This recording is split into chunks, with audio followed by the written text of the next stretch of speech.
साथ इस समय जो है अपने नवीन चंद्र बेलवाल जी जो संस्कृत विद्यालय के प्राचार्य रहे और ज्योतिषी के ज्ञाता हैं, उनके साथ देखिए ये पंचांग रखा है 100 साल का, 80 साल पहले इसकी गणना हो चुकी है।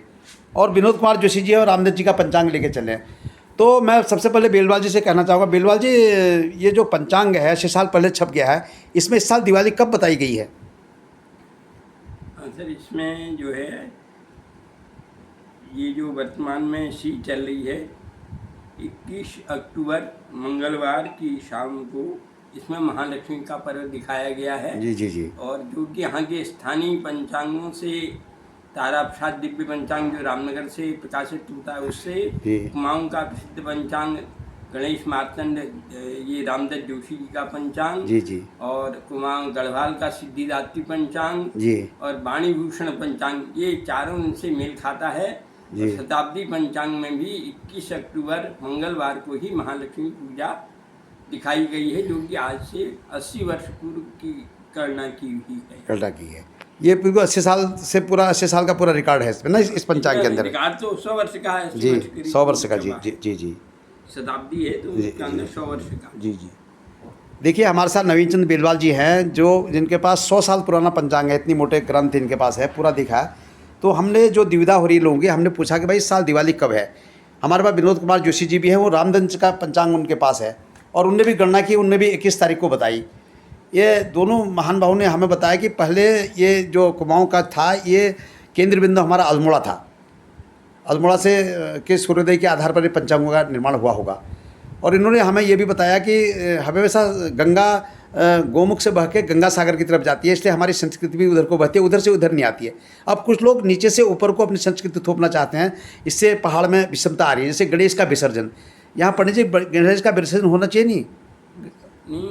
विसर्जन का प्रश्न है ना, जहाँ मूर्तियाँ चल और अचल दो प्रकार की होती हैं। जी जी। जो चल मूर्ति है उसका आराम से, जैसे अभी लोग महालक्ष्मी के पर्व पर गणेश लक्ष्मी मूर्ति हर व्यक्ति लाता है और इसके महालक्ष्मी का विसर्जन होता है। जी जी। वैसे यहाँ गणेश जी का घर है जी, और वहाँ ये पार्वती जी का मायका होने से गणेश जी ही रहते हैं, यहाँ वैसे विसर्जन नहीं होता है। हाँ जी। लेकिन जहाँ चल मूर्ति है और ऐसे महालक्ष्मी पर्व पर और ये गणेश पूजा के मुहूर्त पर जो भाद्रपद मास में होता है, तो चल मूर्ति के विसर्जन में कोई दिक्कत नहीं है। अचल मूर्ति की उसकी जो है उसका विसर्जन नहीं होता है। तो इस बार कोई दोष नहीं है ना 21 तारीख? 21 तारीख में कोई भी दोष नहीं है। इसमें शास्त्रों में बताया गया है जी, जब 2 दिन अमावस्या हो प्रदोष व्यापिनी जी ना, जी जी जी, तो उसमें द्वितीय दिन की अमावस्या प्रदोष व्यापिनी होने से श्रेष्ठ मानी गई है,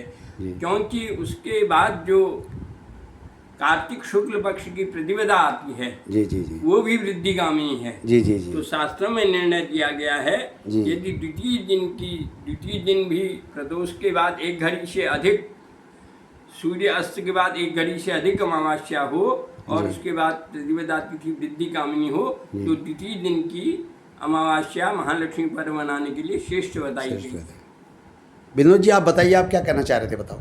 21 तारीख जो चूँकि ये देवभूमि है, देवभूमि के त्यौहार उन्नत प्रकृति के हैं और देवभूमि के त्यौहार अल्मोड़ा से निर्धारित होते हैं। अल्मोड़ा के बगल में ही सूर्य मंदिर है, कटारमल का सूर्य मंदिर है।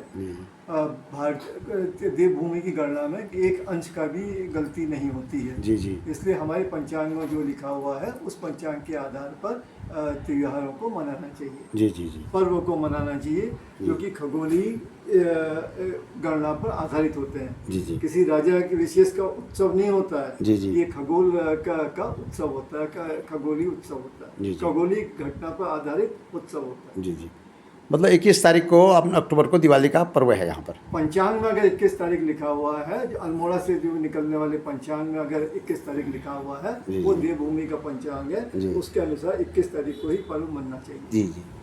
देखिए हमारे साथ नवीन चंद्र बेलवाल जी थे, शास्त्री जी, और उनके पास 100 साल पुराना पंचांग यहाँ पर रखा है। उन्होंने गणना की 21 अक्टूबर की दिवाली बताई। और विनोद कुमार जोशी जी के पास रामदत्त जी का पंचांग है, उन्होंने भी दिवाली 21 की बताई।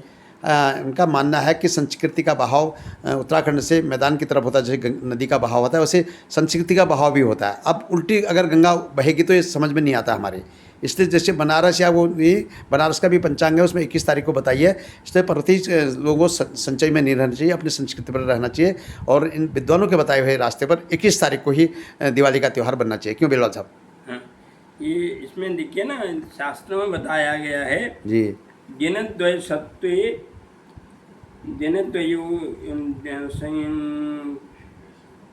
दिनद्वये प्रयोग सत्वे परह मने दूसरे दिन दंडैक रजनी योगे दर्शस्यात्तु परे हनि तथा विहाय पूर्वेद्यु परेनी सुगरात्रिका। यदि सूर्य अस्त के बाद जी एक घड़ी भी अमावस्या होती है जी तो वह अमावस्या पर्व मनाने के लिए श्रेष्ठ मानी गई है। जी, तो जी। सत्य उसके बाद आने वाली जो प्रतिपदा है जी। वह भी यदि उसका मान इससे अधिक होता है तो इसकी और अधिक श्रेष्ठता बताई गई है शास्त्रों में। जी जी तो इसके आधार पर और हमारे यहाँ पर मैंने भी कल जोशी जी के पास करीब 55 पंचांगों की सूची भेजी थी, जिनमें कि 21 अक्टूबर मंगलवार की सायंकाल को महालक्ष्मी पर्व मनाने का स्पष्ट उल्लेख किया गया है। जी जी जी तो 20 तारीख में तो कहीं संशय है ही नहीं, जी जी 21 तारीख उसमें बनाने में। और ये जो 20 तारीख की स्थिति है ये थोड़ा सा भ्रामक हो गई है। जी तो हम लोग जो है 21 तारीख मंगलवार को ही महालक्ष्मी का पर्व मनाएंगे और अन्य अपने जनमानस को, अपने जो अनुयायी हैं, अपने यजमान वर्ग को, अपने शुभचिंतक सभी लोगों को 21 तारीख को ही दीपावली पर्व मनाने का आह्वान हम लोग कर रहे हैं। बहुत बहुत धन्यवाद।